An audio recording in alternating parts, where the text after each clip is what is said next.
Bismillahirrahmanirrahim. Assalamualaikum warahmatullahi wabarakatuh. Alhamdulillahi rabbil alamin. Alhamdulillahi hamdan yuwafi ni'amahu wa yukafi'u mazidah. Lakal hamdu ya rabbana kama yanbaghi li jalali wajhikal karim wa 'azimi sultanikal qadim.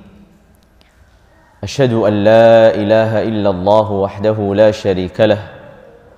وأشهد أن سيدنا محمدا عبد الله ورسوله اللهم صل وسلم وبارك على عبدك ورسولك النبي الأمي سيدنا محمد وعلى آله وأزواجه وذريته وصحابته والتابعين ومن تبعهم بإحسان إلى يوم الدين أما بعد فاللهم إنا نسألك علما نافعا ورزقا طيبا وعملا صالحا متقبلا. Bapak Ibu sekalian, hadirin sekalian yang dirahmati dan dimuliakan Allah Tabaraka wa Ta'ala, sungguh suatu yang sangat membahagiakan bagi kita semua ketika kita dipertemukan oleh Allah Tabaraka wa Ta'ala dalam pertemuan yang mulia, dalam pertemuan yang agung. Karena yang membuat kita bertemu adalah ilmu. Karena yang membuat kita bertemu adalah saling menasehati. Karena yang membuat kita bertemu untuk hadir di kajian. Sehingga ini pertemuan yang mulia.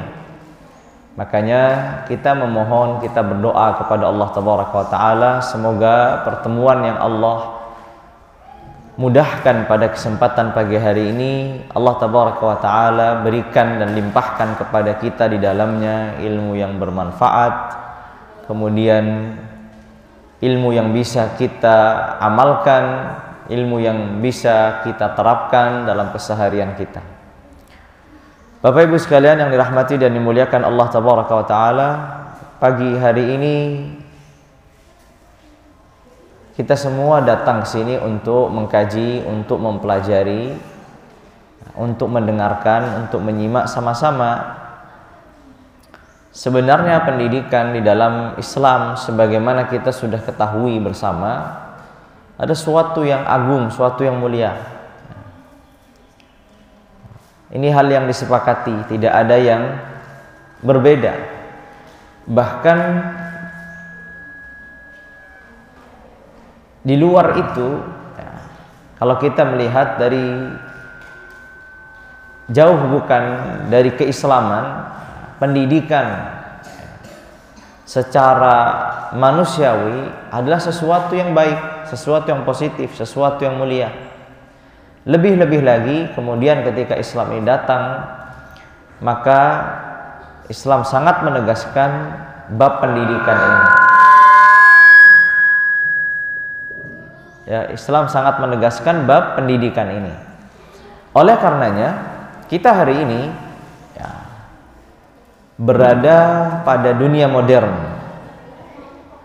Dan semua lembaga pendidikan berlomba-lomba untuk memberikan pendidikan yang terbaik. Semua lembaga pendidikan berlomba-lomba untuk memberikan pendidikan yang terbaik. Apakah itu sekolah dasar, apakah itu sekolah menengah, ataukah itu pondok-pondok pesantren, ma'had-ma'had yang ada, semuanya berlomba-lomba untuk memberikan pendidikan terbaik. Apakah dengan menghafal Al-Quran, ataukah dengan diajarkan akidah-akidah yang benar, atau akhlak-akhlak yang mulia, atau ragam pelajaran dan pendidikan yang diajarkan di dalam lembaga-lembaga pendidikan ini. Namun, karena kita seorang muslim, karena kita seorang mukmin, karena kita bagian dari umat yang agung, umat yang mulia, umat yang dirahmati, dan kita memiliki teladan sosok agung yang mulia, yaitu Sayyidina Al-Habibil Mustafa alaihi afdhalus salatu wa atamus salam. Disinilah kita perlu belajar, disinilah kita perlu mengkaji sebenarnya bagaimana beliau alaihi afdhalus salatu wa atamus salam mendidik, mentarbiyah, mengajari sahabat-sahabatnya dan umatnya kala itu. Karena Allah Tabaraka wa Ta'ala sudah berfirman, laqad kana lakum fi Rasulillahi uswatun hasanah. Maka mau gaya pendidikan apapun, dengan metode apapun, dengan cara apapun, tidak akan sempurna kalau tidak melihat bagaimana Sayyidina Al-Mustafa Al-Habib alaihi afdhalus salati wa atamus salam melakukan pendidikan. Nah, ini harus kita sadari dulu bahwa sebaik-baik pendidik adalah Nabi, dan sebaik-baik metode dan cara pendidikan adalah cara beliau, dan sebaik-baik generasi yang dididik adalah generasi sahabat. Kalau kita sudah sepakat dalam hal ini, berarti kemudian kita harus menelaah, kita harus mempelajari, kita harus mengkaji bagaimana Nabi mendidik, dengan cara apa mendidik, merawat, menanam keimanan, amal, adab kepada sahabat-sahabatnya. Kita juga mengetahui bahwa sahabat-sahabat Nabi ini juga beragam. Ada mereka yang secara usia sudah lanjut, ada pula di antara mereka yang secara usia masih muda, ada pula sebagian mereka junior, sehingga keragaman yang dihadapi Sayyidina Al-Habib Mustafa alaihi afdhalus salati wa atamus salam ini juga bagian dari pembelajaran kita, ya, bagian dari pembelajaran untuk diri kita. Jadi pendidikan ini yang dilakukan oleh Nabi alaihi afdhalus salati wa atamus salam tidak hanya terbatas bagi mereka yang kaum muda atau anak-anak muda atau anak-anak. Nabi mendidik sahabat-sahabat yang senior secara usia. Contohnya misalkan Abu Bakar As-Siddiq. Abu Bakar As-Siddiq radhiyallahu taala anhu arda, secara usia hanyalah terpaut 2 tahun. Artinya Nabi hanya lebih tua 2 tahun daripada Abu Bakar As-Siddiq. Tapi Abu Bakar terhitung sebagai muridnya. Abu Bakar terhitung sebagai murid Nabi. Makanya pendidikan Nabi ini tidak terbatas bagi mereka yang kita anggap anak-anak, apakah yang masih sekolah dasar atau menengah dan seterusnya. Pendidikan yang dilakukan Sayyidina Al-Habib Mustafa alaihi afdhalus salati wa atamus salam meliputi seluruh jenjang usia. Laki-laki, perempuan, tua, muda, semuanya berlaku padanya pendidikan. Oleh karenanya, ini harus kita sadari bersama bahwa pendidikan itu tidak hanya berlaku untuk anak-anak kita, untuk yang muda-muda, tapi pendidikan yang diajarkan Sayyidil Habibil Mustafa alaihi afdhalus salati wa atamus salam juga berlaku bagi mereka yang sudah tua, mereka yang sudah lanjut usia, bahkan mereka yang sudah menjadi kakek ataupun ayah, tetap saja harus melalui proses pendidikan. Oleh karenanya jangan terkesan kita sebagai orang tua, sebagai ayah, sebagai ibu, atau sebagai kakek atau nenek atau paman atau bibi yang mendampingi anak-anak kita dalam dunia pendidikan, kita merasa kita tidak perlu lagi pendidikan. Yang perlu pendidikan itu anak-anak kita. Ini satu pandangan yang kurang dan tidak tepat. Kita semua membutuhkan pendidikan yang sama. Kita semua membutuhkan pengarahan. Kita semua membutuhkan pembelajaran. Kita semua membutuhkan ilmu. Oleh karenanya, kita bersyukur misalkan diberi kesempatan di saat sedang menjenguk anak, kemudian difasilitasi untuk mengkaji. Ini juga satu di antara upaya, ini upaya sebagaimana anak-anak kita terdidik di dalam pondok pesantrennya dalam waktu yang cukup panjang. Orang tua datang sebulan sekali untuk hadir di majelis taklim. Setidaknya ini satu bagian dari upaya yang ada. Artinya tidak boleh ya ada anggapan dari orang tua, cukuplah anak saya aja yang belajar, sedangkan saya sudah lanjut usia, saya nggak perlu belajar lagi. Ini anggapan yang salah. Ya, ini anggapan yang tidak benar. Ketika seorang ayah atau seorang ibu atau seorang wali santri menganggap dirinya, saya sudah lanjut usia, saya tidak lagi membutuhkan ilmu, cukuplah anak-anak saya aja yang mondok dan belajar. Nah, ini menjadi catatan. Kita harus tegaskannya, pondok pesantren itu bukan hanya sebatas tempat penitipan anak. Tapi pondok pesantren itu juga menjadi bagian motivasi untuk orang tua membenahi dirinya, memperbaiki dirinya lebih baik.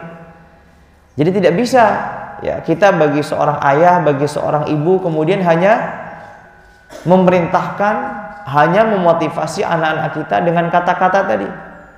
Ayah sudah tua, ibu sudah tua, sudah tidak ada lagi waktu untuk belajar. Kamu yang punya kesempatan belajarlah. Padahal sejujurnya dengan kesibukan kita masing-masing dalam usahanya, dalam aktivitasnya, harusnya masih ada ruang yang tersisa untuk kita juga ikut belajar. Makanya alhamdulillah 1 bulan sekali ya, mungkin nanti ditingkatkan. Yang di rumah mungkin juga bisa aktif dalam kajian-kajian yang ada. Sehingga jangan sampai kita hanya nitipkan anak yang dimotivasi, anak yang diperintah, sedangkan orang tua tidak ada upaya untuk melakukan pendidikan kepada dirinya dengan menghadiri majlis ilmu yang ada. Makanya alhamdulillah kita bersyukur difasilitasi dari pondok. Untuk apa? Untuk datang di majlis taklim, kemudian kita diajarkan, kita diberikan maklumat, kita diberikan ilmu dan seterusnya.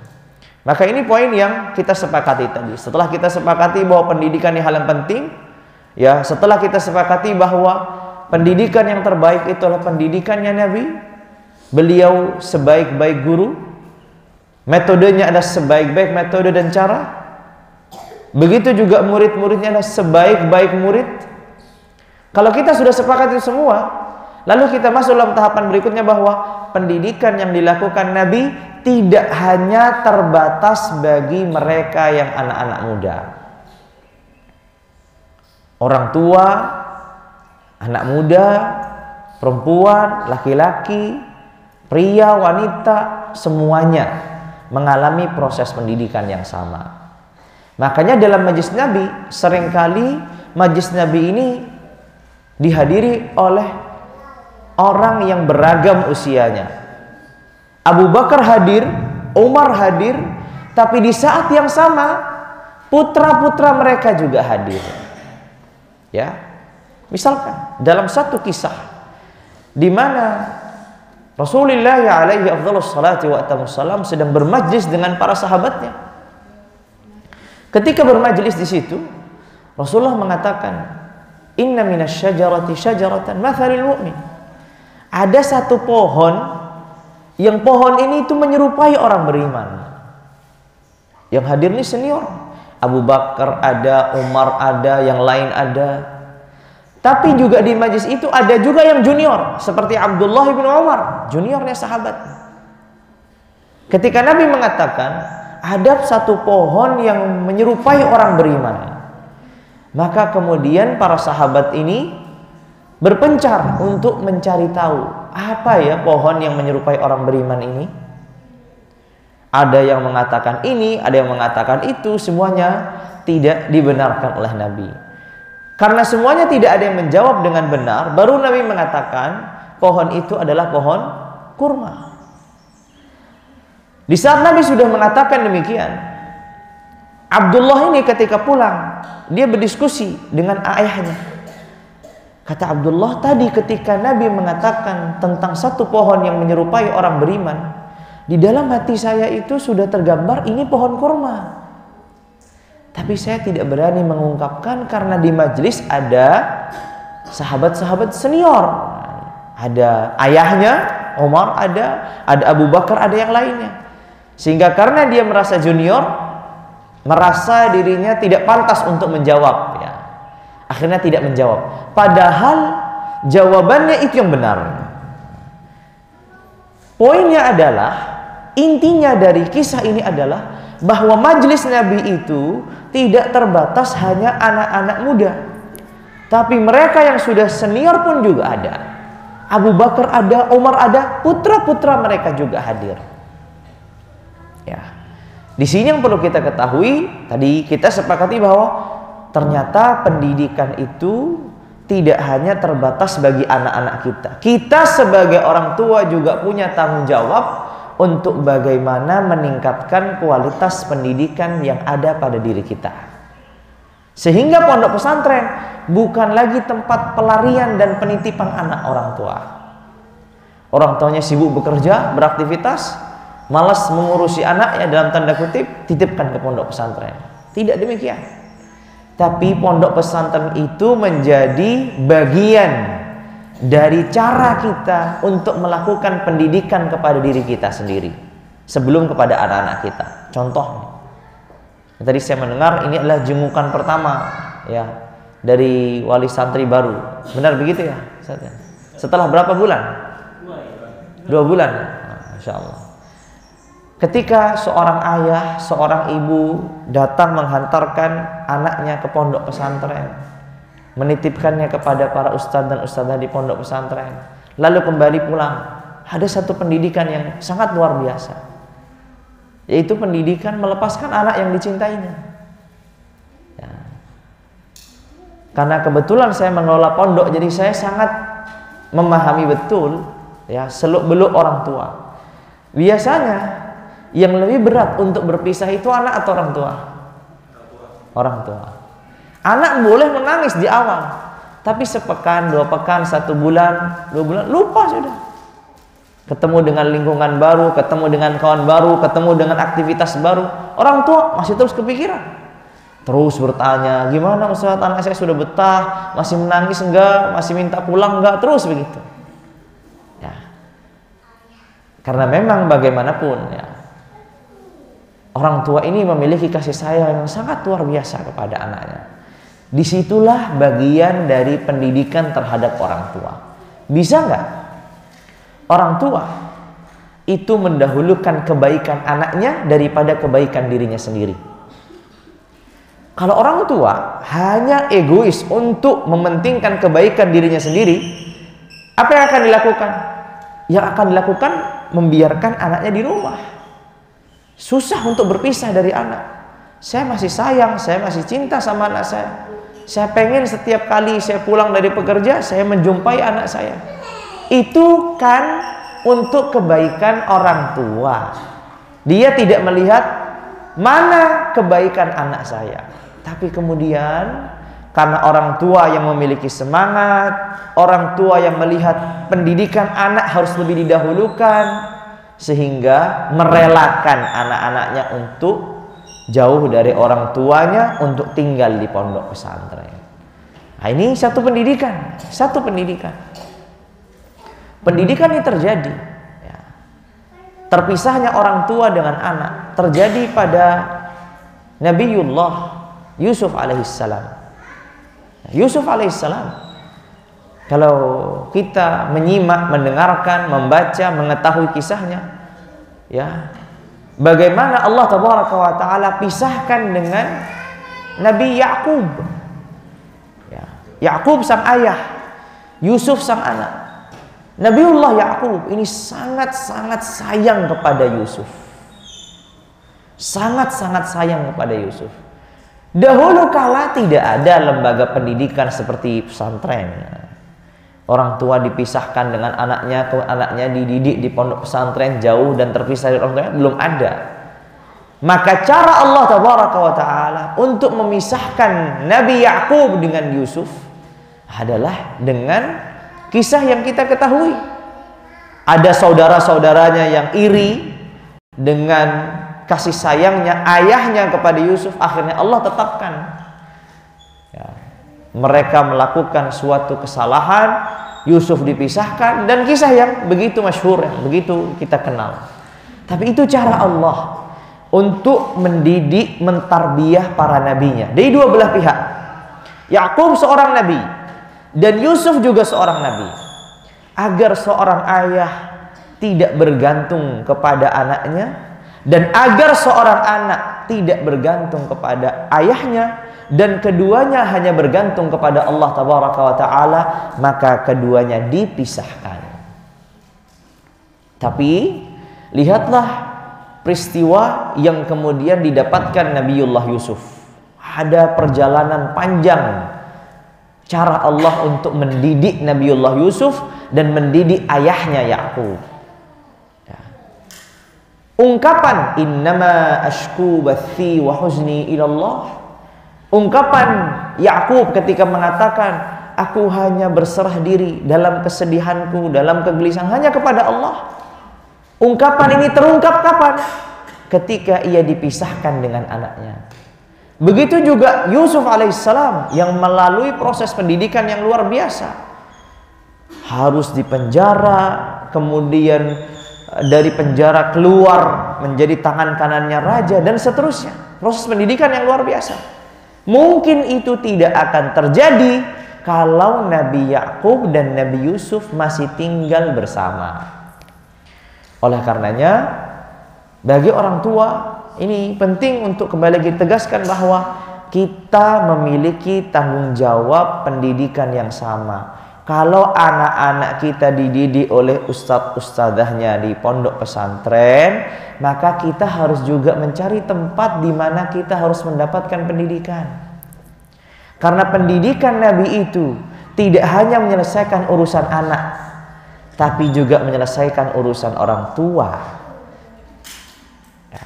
Kalau hari ini kan di dunia modern seringkali kita mendapati lembaga pendidikan itu lebih tepatnya tempat penitipan anak. Orang tuanya dua-duanya bekerja, ayahnya bekerja, ibunya bekerja, anaknya nggak ada yang ngurusin. Daripada ditinggal sama pembantu, ya, asisten rumah tangga bahasanya diperhalus seperti itu, dititipkanlah di lembaga pendidikan. Jadi lembaga pendidikan hanyalah tempat untuk menitipkan anak. Padahal ya kita harus sama-sama nyadari, bukan berarti tidak boleh kita menyekolahkan anak, boleh. Tapi harus kita sadari bahwa orang tua, ayah dan ibu harus menyadari pendidikan pertama kepada anak-anaknya itu menjadi tanggung jawab orang tua, bukan orang lain. Ini sebagai contoh. Jangan sampai kita sebagai orang tua membiarkan seluruh urusan pendidikan anak itu kepada guru-guru kita. Kenapa? Kalau begitu caranya, apa yang tersisa dan kita dapatkan dari pahala atau kebaikan yang mengalir dari anak-anak kita? Setidak-tidaknya kitalah yang mengajarkan sopan santun, tata krama. Kita yang mengajarkan cara makan, adabnya. Kita yang mengajarkan sholat. Kita yang mengajarkan berzikir. Kita yang mengajarkan wudhu. Masa segala sesuatu urusannya ustadz dan ustadzahnya di lembaga-lembaga pendidikan? Apa yang tersisa dari orang tua untuk mendapatkan pahala di sini? Makanya keluarga itu adalah fondasi pertama dalam dunia pendidikan. Sebelum lembaga pendidikan. Coba, dulu sebelum adanya lembaga-lembaga pendidikan yang hari ini semakin berkembang, orang-orang dulu itu dididik di mana? Di rumahnya. Tidak ada dunia pendidikan. Kita berbicara ribuan tahun atau ratusan tahun yang lalu lah. Sebelum berkembangnya banyak lembaga pendidikan di mana-mana. Orang-orang terdahulu dididik di mana? Di rumahnya.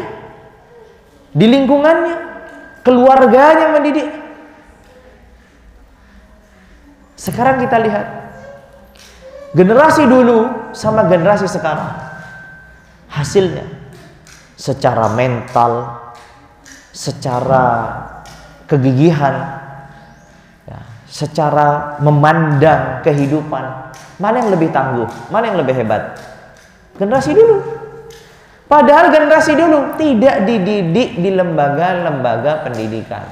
Bolehlah generasi sekarang itu lebih banyak maklumat, lebih banyak wawasan, lebih cerdas, lebih banyak memiliki pengetahuan. Betul, itu tidak kita nafikan. Tapi secara kejiwaan, secara mental, mana yang lebih hebat? Generasi terdahulu. Ya, jauh. Ya, semakin ke belakang, ya, semakin kita ini, dunia ini semakin berganti, generasi semakin berganti. Kita menyaksikan bagaimana generasi hari ini itu generasi yang sangat rapuh. Benar, secara pengetahuan luar biasa. Bapak ibu ketinggalan. Ya. Hari ini anak-anak jauh lebih bisa dan mampu mengeksplor kemana-mana dengan berpikirnya. Sosial media, dengan alam internetnya dan seterusnya, luar biasa. Semua dalam genggamannya. Orang tua kalaulah menggunakan HP hanya terbatas pada telepon, ya, paling ada kebutuhan, ya, kalau dulu ada SMS, sekarang pakainya WhatsApp misalkan, udah itu aja. Kalau anak, masya Allah, ya, bisa browsing sana, browsing sini, bertanya sana, membaca sana, pengetahuannya luas. Tapi bedanya secara mental, secara kejiwaan berbeda. Nah, disinilah kita harus mencari tahu. Kita harus mencari tahu. Ternyata kalau kita kembalikan dunia pendidikan ini dalam kesederhanaannya, maka kita akan mendapatkan hasil-hasil yang juga sederhana dalam memandang segala sesuatu, tapi dia tangguh dalam menghadapi segala sesuatu. Nah, coba kita lihat sekarang. Kalau kita bertanya, mengapa ya para sahabat Nabi itu dalam kisah-kisah mereka banyak sekali mereka ini orang yang sangat dermawan? Mengapa ya para sahabat Nabi itu dalam kisah-kisah mereka orang yang sangat pemberani? Kalau perang mereka terdepan. Giliran nanti ada dibuka infak, mereka terdepan. Pertanyaannya, apakah mereka ini sekolahnya jenjangnya apa? SD, SMP, SMA, S2, S3 begitu? Enggak ada. Sahabat-sahabat Nabi itu enggak ada yang lulus sekolah dasar loh. Karena memang enggak ada sekolah dasar. Tapi kenapa begitu luar biasa hasilnya? Begitu luar biasa hasilnya. Nah, disinilah kita harus kembali membaca sejarah. Kita lihat sebenarnya bagaimana keluarga, bagaimana lingkungan mereka yang membuat mereka sedemikian tangguh. Jadi Bapak Ibu sekalian rahmati dan dimuliakan Allah Tabaraka wa Ta'ala. Kalau kita melihat kenapa ya sosok Usamah ibnu Zaid di usia 18 tahun menjadi panglima perang dan prajuritnya itu Abu Bakar dan Umar. 18 tahun. Anak usia 18 tahun kalau laki-laki sekarang bisa apa? Nggak bisa apa-apa. Sebaliknya, ini Usamah bin Zaid, seorang wanita. Ya, seorang wanita. As-Sayyidah Aisyah radhiyallahu taala anha warḍaha. Ia menjadi istri Nabi. Usianya sangat muda. Ditinggal Nabi wafat, usianya masih 18 atau 19 tahun. Tapi ia menjadi seorang istri yang menampung banyak sekali maklumat dan riwayat-riwayat dari Nabi alaihi afdhalus salatu wa atamussalam, yang kemudian memiliki tugas yang luar biasa meriwayatkan itu kepada murid-muridnya. Ini usianya sangat muda. Tapi sekarang kita bertanya, bagaimana kondisi anak kita hari ini? Ya, kalau anak perempuan misalkan, di usia berapa dia sudah mengenal dapur? Di usia berapa dia sudah mengenal membereskan rumahnya? Di usia berapa dia sudah cukup dewasa dalam mengelola rumahnya, beres-beres rumah, nyuci pakaian, membantu masak di usia berapa? Ini pertanyaan. Sebagaimana pula sebaliknya laki-laki di usia berapa? Kalau ada panggilan untuk berjuang, dia di saf terdepan.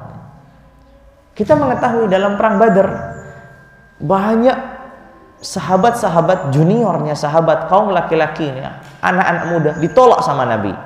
Kenapa? Karena usianya belum cukup. Karena waktu itu usia 14 tahun. Kata Nabi, nggak boleh. Kalian belum balik. Usia 14 tahun ditolak. Usia 14 tahun mau perang. Sekarang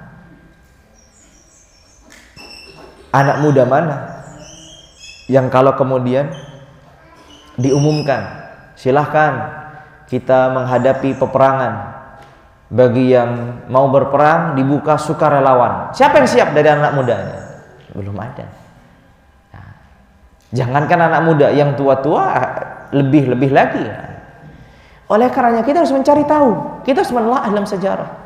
Pertama, kita harus mengetahui bahwa sahabat-sahabat Nabi itu, mereka adalah orang-orang yang terlahir dalam suatu lingkungan yang memiliki tradisi dan adat istiadat yang membuat mereka memiliki sifat-sifat yang mulia. Contoh, sifat keberanian. Kenapa mereka orang-orang sangat pemberani? Mereka itu pemberani bukan karena Islam. Garis bawahi baik-baik. Sahabat-sahabat Nabi itu menjadi orang-orang pemberani bukan karena Islam, tapi karena didasari keluarga dan lingkungan yang ada. Sebelum datangnya Islam, mereka ini anak-anak muda yang sudah berperang puluhan tahun untuk mempertahankan nama besar keluarga mereka. Jadi keberanian mereka itu bukan timbul dari Islam, tapi Islam datang untuk mewadahi dan memberikan solusi tentang keberanian mereka. Kalian anak-anak pemberani, solusinya melawan orang kafir. Jangan berantem di antara kalian sendiri. Sebagai contoh, kita mengetahui bahwa kaum Ansor ini adalah mayoritasnya anak-anak muda. Kenapa anak-anak muda? Karena yang tua, yang senior sudah gugur dalam peperangan yang berlanjut 50 atau 40 tahun. Yang disebut dalam sejarah Yaum Bu'ath. Peperangan yang berlanjut 40 atau 50 tahun. Tersisa yang muda-muda. Mereka mewarisi keberanian itu dari ayah mereka, dari kakek mereka. Sehingga jangankan kok untuk membela agama, untuk membela keluarga saja mereka berani mengorbankan segalanya. Makanya kita harus menelaah nih. Jadi kadang ya, ketika kita mengkaji sejarah Nabi, ya, kita fokusnya lihat bagaimana Nabi mendidik para sahabat sehingga sahabat itu pemberani.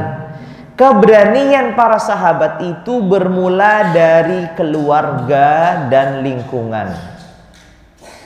Kemudian modal keberanian inilah yang oleh Nabi dimanfaatkan untuk melawan orang-orang kafir pada waktu itu. Contoh lain, kedermawanan. Kenapa kok ada kisahnya Abu Bakar datang kepada Nabi membawa seluruh hartanya? Lalu datang Umar setengah hartanya, Utsman sekian-sekian ratus dinar. Kenapa mereka orang-orang yang sangat-sangat dermawan padahal mereka sendiri juga membutuhkan? Allah sudah sebutkan dalam Al-Quran, wa yu'thiruna ala anfusihim walau kana bihim khasasah. Mereka mendahulukan orang lain atas diri mereka padahal mereka butuh. Pertanyaan, kenapa? Kok bisa? Apakah Nabi yang mendasari itu semua? Jawabannya bukan Nabi. Mereka orang-orang dermawan, sifat kedermawanan yang ada pada diri mereka itu lahir dari keluarga dan lingkungan mereka. Lalu datang Islam untuk menyerap sifat yang baik ini dan diarahkan kepada amal soleh. Itu yang terjadi. Wailah kalau kita membaca sejarah sebelum Islam, bagaimana orang-orang Arab itu sangat dermawan ketika adanya tamu datang kepada mereka. Ketika mereka dalam kondisi-kondisi yang susah, mereka saling membantu di antara mereka. Itu ada dalam sejarah di zaman-zaman jahiliyah sebelum Islam. Makanya Nabi kan mengatakan, innama bu'ithu liutammima makarimal akhlak. Nabi itu diutus, kata Nabi, bukan untuk memberikan pondasi pada akhlak-akhlak yang mulia, tapi untuk menyempurnakan. Liutammima, untuk menyempurnakan. Bukan untuk menghadirkan, bukan, untuk menyempurnakan. Jadi akhlak-akhlak yang mulia yang ada pada para sahabat itu mereka dapatkan dari basic keluarga dan lingkungan. Mohon maaf ya Bapak Ibu sekalian yang dirahmati dan dimuliakan Allah. Saya kalau di pondok saya selalu katakan, ya, sebaik-baik anak di pondok pesantren itu adalah anak-anak yang baik di rumahnya. Jadi bekal utama di rumah. Ya. Ketika di rumah sudah selesai, maka di pondok akan mudah selesai pula. Tapi kalau di rumah saja nggak selesai, jangan kemudian datang ke pondok maunya hasilnya saja. Peran ayah di mana? Peran ibu di mana selama ini? Pondok pesantren yang hanya mendidik 6 tahun. Dia masuk, anak ini masuk di usia lulus SD. Usia lulus SD itu kira-kira usia berapa? 12-13 tahun. Ya. Sekitar segitu ya. 14, 13. Lalu kemudian di pondok pesantren berapa tahun? 6 tahun kalau SMP, SMA. Berarti dia sesungguhnya lebih lama di rumah atau di pondok? Di rumah. 13 tahun, 14 tahun, 15 tahun di rumah. Di pondok hanya 6 tahun. Setelah di pondok 6 tahun, kemudian ia merasa, kok anaknya saya kurang maksimal ya. 6 tahun kok belum dapat apa-apa ya. Hati-hati, jangan-jangan problemnya adalah problem 14 tahun dan 15 tahun sebelum masuk pondok. Artinya, karena dia belum selesai di rumah, maka dia juga tidak akan selesai di pondok. Orang tua, ya, saya pernah punya kasus ya di pondok kami. Ada anak ini dipondokkan dari semenjak SD, dari TK bahkan, nah, dari semenjak SD atau TK. Jadi usia masih 7 tahun, 6 tahun sudah mondok. Artinya kebersamaan dengan orang tua hanya 6 tahun sampai SMA. Jadi bisa dibayangkan berapa tahun itu mondok. 6 tahun SD, SMP 3 tahun, SMA 3 tahun, jadi 12 tahun. Masya Allah, luar biasa. Orang tua waktu itu memiliki semangat yang luar biasa. Kenapa? Karena dia merasa, Ustadz, kami kan kemampuan dalam mengajarkan ilmu syar'i itu terbatas. Oleh karenanya kami itu ingin ketika kami memondokkan anak-anak kami di usia yang dini, itu mereka tuntas lebih awal. Tapi apa akhirnya? Dari pengalaman yang banyak, anak-anak yang dipondokkan lebih awal, ya, maka proses di akhirnya dia justru akan balik lagi ke proses awal. Artinya bisa jadi di awal dia baik, lurus, nurut, karena proses awalnya begitu anak kecil. Tapi ketika di masa SMA-nya, di masa dia ini bergejolaknya, di masa puberitasnya, mengenal beragam macam-macam informasi, pengetahuan, di masa di mana ia sudah mengenal dan merasakan syahwatnya, nafsunya, di saat inilah dia gagal untuk bisa melanjutkan. Kenapa? Nah, ini menjadi koreksi. Makanya saya mengingat sekali dulu banyak sekali semangat pondok-pondok pesantren menampung anak-anak dari usia SD. Hari ini sudah mulai banyak berkurang. Mereka menampung mulai SMP. Kenapa? Adanya suatu kesadaran dari lembaga-lembaga pendidikan di kemudian hari bahwa anak-anak di usia SD ini masih belum layak untuk berjauhan dari orang tua. Nah, pertanyaannya, lalu kalau dia harus dekat dengan orang tua, dia dibekali apa? Bapak Ibu sekalian dirahmati dan dimuliakan Allah, kita harus kembali lagi memahami bahwa pendidikan itu harus dibuat sesederhana mungkin. Jangan sampai pendidikan itu dibuat sesuai dengan ambisi orang tua, tapi pendidikan itu dibuat sesederhana mungkin. Kenali anak kita, kemampuannya, potensinya, sifat dan karakternya. Disitulah kita masuk. Disitulah kita masuk. Kita beri nasihat, kita arahkan, kita fasilitasi, kita didik di situ. Tapi banyak sekali orang tua hari ini, dia nggak mau tahu bagaimana kondisi anaknya. Yang penting anak saya harus begini, nilainya begini, kemampuannya begini, hafal Quran 30 juz. Repot ya. Seringkali ya orang tua datang ke saya, Ustaz, pokoknya anak saya harus 30 juz. Saya hanya tersenyum saja. Saya nggak perlu bantah, tersenyum saja. Saya hanya mengatakan dalam hati saya, ini orang tua bertahun-tahun sama anak tapi nggak pernah kenal anak. Kenapa? Bagaimana anak Anda itu diharapkan, dicita-citakan 30 juz, selama bersama Anda aja nggak selesai diajarinya. Dia tidak ditanamkan bagaimana kehidupan, bagaimana ke depan, bagaimana motivasinya. Gimana menghafal 30 juz? Hal yang lain. Selama ini berarti Anda sebagai orang tua tidak mengenal kemampuan anak. Bapak Ibu sekalian rahmati dan dimuliakan Allah. Saya mohon maaf ya kepada para ustadz di sini karena ini pondok tahfidzul Quran. Perlu diketahui bahwa porsi terbesar Nabi dalam mendidik sahabat-sahabat Nabi bukan mereka menghafalkan Al-Quran. Ini digaris bawahi. Nah, coba lihat berapa sih sahabat Nabi itu yang hafal Quran? Dari 100.000 lebih dalam peristiwa Hajjatul Wada'.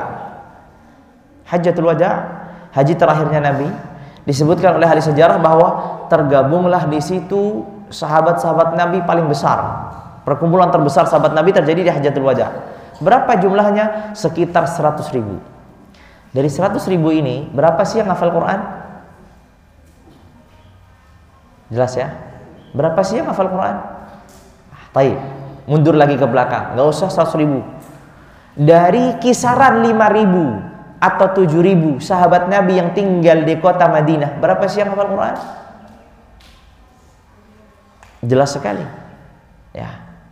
Maka porsi terbesar Nabi ketika melakukan pendidikan kepada anak-anak, ya, itu adalah menyesuaikan kemampuan, karakter, potensi yang ada pada diri mereka setelah menuntaskan pendidikan dasar, yaitu berkaitan dengan ilmu-ilmu wajib.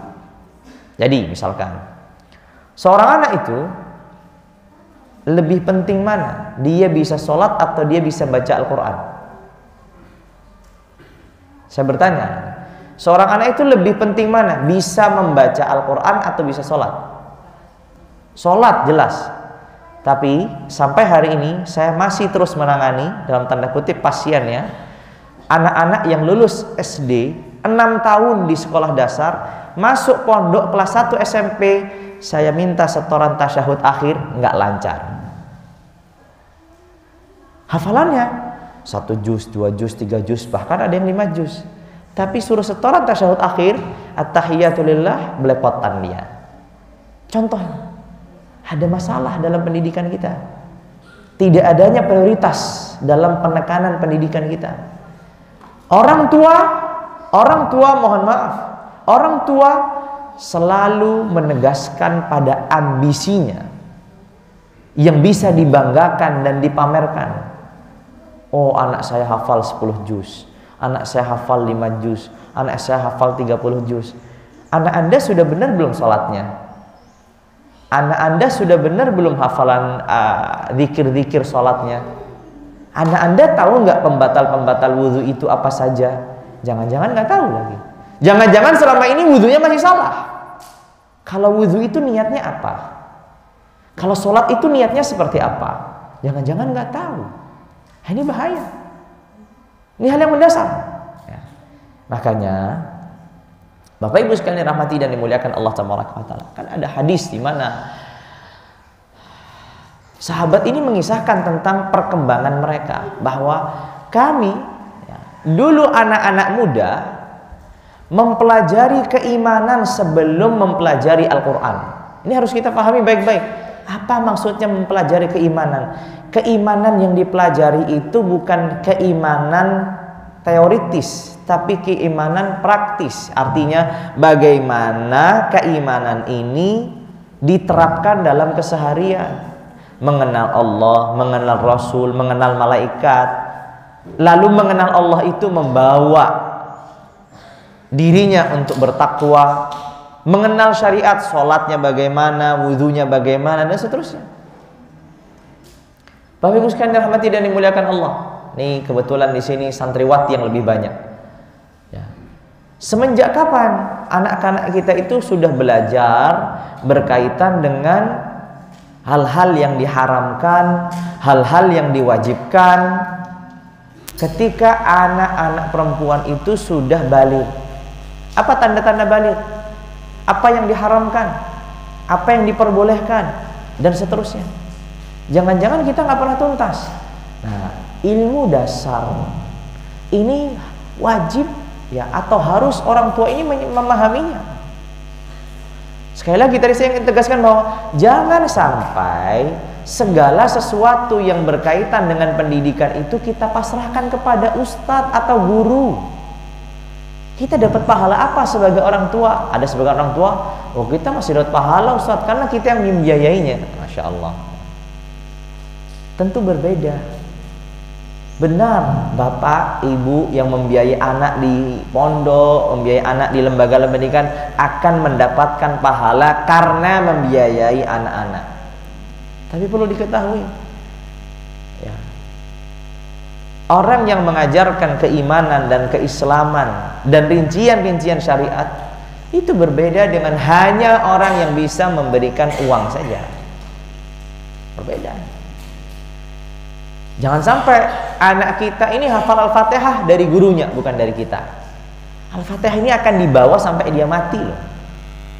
Dia terus membaca Al-Fatihah ini sampai nanti anak kita wafat. Bayangkan kalau yang mengajarkan Al-Fatihah itu gurunya, bukan kita. Yang dapat pahala membaca Al-Fatihah itu siapa? Gurunya, bukan kita sebagai orang tua. Makanya ketika ada kasus di mana saya tadi ceritakan ya, anak ini kemudian di masa SMA luar biasa gejolaknya dengan syahwatnya dan seterusnya. Saya diskusi sama orang tua, saya katakan, orang tua yang Allah sudah berikan anak itu memiliki tanggung jawab untuk melakukan upgrading ya. Dia harus terus menambah secara keilmuan. Apa sih yang harus diwajibkan anak? Oh, harus diajarkan begini, harus diajarkan begini, harus diajarkan begini. Gak perlu ilmu-ilmu yang rumit dulu. Tuntaskan pondasi-pondasi. Bapak Ibu sekalian dirahmati dan dimuliakan Allah Taala. Perlukah kita belajar mengajari anak itu tata krama dan sopan santun? Ini perlu ilmunya. Perlukah ilmu kita mengajari anak, nah kalau makan itu pakai tangan kanan, mengucapkan bismillah? Perlu ilmu yang susah? Harus kita telaah dari kitab-kitab, belajar? Enggak perlu kok. Ini hal yang sangat dasar. Nah, kalau ada orang tua itu harus sopan. Kalau sama teman itu harus begini, mengalah, baik. Apakah itu perlu ilmu yang harus menghadirkan guru di pondok pesantren? Jawabannya tidak. Ya. Orang tua semua sholat. Perlukah ilmu untuk mengajarkan tata cara sholat? Apa yang bisa kita lakukan? Kita tularkan kepada anak kita. Nah, sholat itu begini, wudhu itu begini. Haruskah dituntaskan di pondok? Ini menjadi masalah. Oleh karenanya Bapak Ibu sekalian rahmati dan dimuliakan Allah, kalau kita kembali kepada pendidikan yang sederhana yang telah dibangun oleh Nabi, kita nggak akan rumit memikirkan bagaimana cara mendidik anak-anak kita. Karena apa yang bisa kita mampu, kita berikan. Apa yang tidak bisa kita mampu, kita cari tahu. Kalau ternyata kita juga tidak bisa, baru kita pasrahkan kepada guru yang mampu. Mudah. Oleh karenanya, semangat mendidik anak-anak ini jangan sampai menjadi semangat menebus dosa orang tua. Nah, saya selalu begitu ya, katakan. Jangan sampai semangat mendidik anak-anak kita itu adalah semangat menebus dosa diri kita sebagai orang tua. Saya sebagai orang tua tuh merasa berdosa dan merasa bersalah. Dulu saya nggak kenal agama, oleh karenanya anak saya nggak boleh seperti itu. Ini semangat yang bagus. Tapi Bapak Ibu sekalian dirahmati dan dimuliakan Allah, semangat itu harus juga dibersamai dengan semangat kita. Jangan anaknya menjadi tumbal saja. Nak, kamu mondok pesantren, dah. Terus orang tua, ya pokoknya orang tua fokus kerja. Orang tua harus punya tanggung jawab untuk juga belajar semampunya dan sebisanya. Tapi kalau orang tua juga di rumah santai-santai, belajar juga nggak mau, baca Quran juga tidak pernah, berupaya untuk hadir di majelis taklim juga setengah-setengah, gimana anaknya mau memiliki semangat? Nggak bisa. Ya. Anak itu kan cerminan dari orang tua. Sebesar semangat orang tua mengubah dirinya, memperbaiki, anaknya juga akan terlahirkan, terwariskan. Makanya jadikanlah anak-anak kita ini motivasi diri kita untuk memperbaiki kehidupan kita. Bukan kemudian menjadikan anak-anak kita ini mohon maaf tumbal dan tebusan atas dosa kita. Nah, ayah dulu nggak bisa mondok, sekarang kamu bisa mondok, maka seriuslah belajar. Anaknya yang cerdas akan mengatakan, betul ayah memang sudah tidak bisa mondok karena harus, tapi kami juga meminta sebagai anak agar orang tua, ayah, ibu ketika di rumah menyempatkan diri untuk terus datang di majelis taklim, untuk terus belajar. Kalau kita harus belajar Al-Quran, kita juga minta kepada orang tua, ayo baca Al-Quran. Masa nggak bisa sih baca Al-Quran sehari satu ayat atau satu halaman? Kita loh di pondok berhalaman-halaman. Orang tua satu halaman saja nggak dibaca sehari. Lalu kemudian giliran anaknya nggak bisa mencapai target, marah-marahnya luar biasa. Oleh karenanya Bapak Ibu sekalian dirahmati dan dimuliakan Allah, kembalikan lagi pendidikan ini, jadikanlah pendidikan yang sederhana, cara berpikirnya sederhana, tidak terlalu rumit. Kenali anak-anak kita, kenali kemampuan mereka, kenali diri kita. Seberapa besar upaya kita untuk mengubah diri kita, seberapa besar pula kita akan mendapatkan hal-hal yang membahagiakan dari anak-anak kita. Tapi kalau kita aja masih setengah-setengah, ogah-ogahan yang setengah-setengah, saya mau ngaji aja masih setengah-setengah. Gimana kita mau tekankan kepada anak-anak kita? Nah, yang semangat belajar, yang semangat menghafal. Orang tua yang di rumah, Qur'annya sampai berdebu nggak pernah dipegang. Kan masalah ini. Oh, saya belum bisa baca Al-Quran, Ustaz. Baik, Anda belum bisa baca Al-Quran, belajar. Saya nggak ada kesempatan. Apa iya? Kerjanya itu 24 jam. Nggak ada hari liburnya. Apa iya di waktu malam kalau dia bekerja di pagi nggak bisa belajar? Cari guru Al-Quran. Saya benar-benar full. Baik, kalau benar-benar full, coba hiasi rumah Anda dengan Al-Quran. Nggak bisa Anda baca Al-Quran? Yang terdengar di dalam rumah Al-Quran.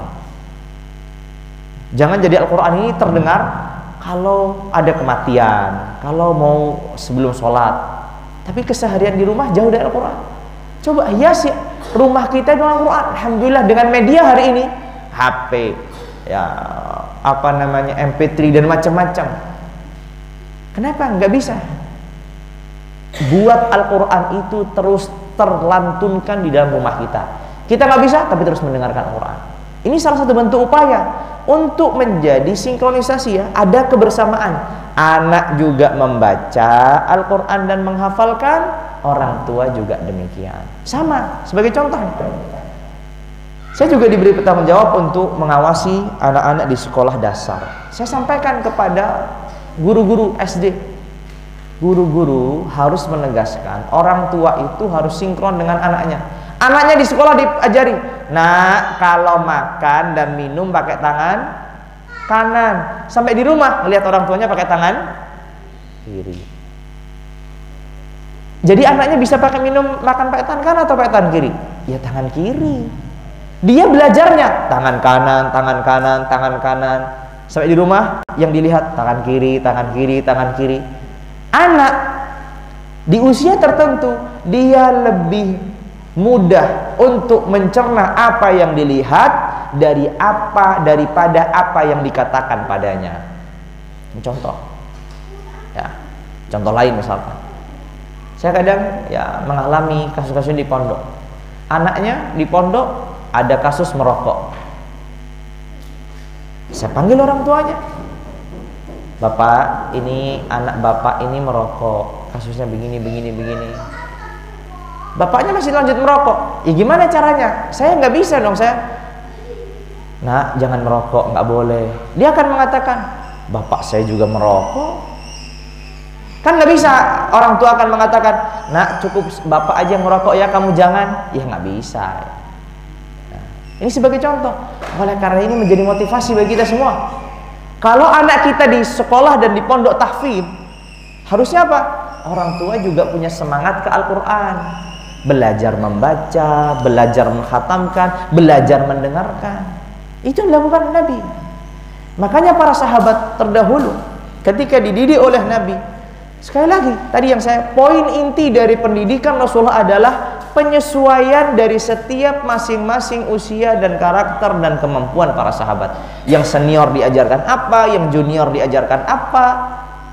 Tidak hanya fokus kepada satu, semuanya harus hafal Quran, nggak begitu. Ya, oleh karenanya banyak dari sahabat Nabi yang tidak hafal Al-Quran, tapi mereka memiliki kontribusi, mereka memiliki peran yang sangat luar biasa untuk agama. Kenapa? Karena mereka melalui proses pendidikan yang tepat untuk diri mereka. Makanya mari kita sama-sama berproses dalam dunia pendidikan ini. Anak berproses di pondoknya dengan menghafal Al-Quran, dengan belajar adab-adab, dengan belajar ilmu, dengan belajar ragam ya cabang keilmuan. Orang tua juga harus punya tanggung jawab yang sama. Sekali lagi, mohon maaf, jangan dijadikan pondok pesantren ini tempat penitipan anak lalu kita berlepas diri. Jadikanlah pondok pesantren itu bagian dari cara dan motivasi kita untuk mengubah diri kita menjadi lebih baik. Bapak Ibu sekalian rahmati dan dimuliakan Allah Tabaraka wa Ta'ala. Cukup ya Ustaz ya? Atau cukup ya? Sudah jam 9 nih. Itu yang mungkin bisa saya sampaikan. Kurang lebihnya mohon maaf ya. Kalau ada mungkin kata-kata saya menyinggung yang kurang sopan ya, saya mohon maaf ya. Keinginan saya hanyalah menyampaikan suatu kebaikan, tapi terkadang dalam menyampaikan kebaikan itu ya tidak semua kebaikan itu diterima dengan mudah. Oleh karenanya semoga apa yang kita dengarkan bersama pada kesempatan pagi hari ini bermanfaat untuk semuanya, untuk orang tua, untuk anak-anak dan seterusnya. Itu mungkin dari saya. Wabillahi taufiq wal hidayah. Wassalamualaikum warahmatullahi wabarakatuh.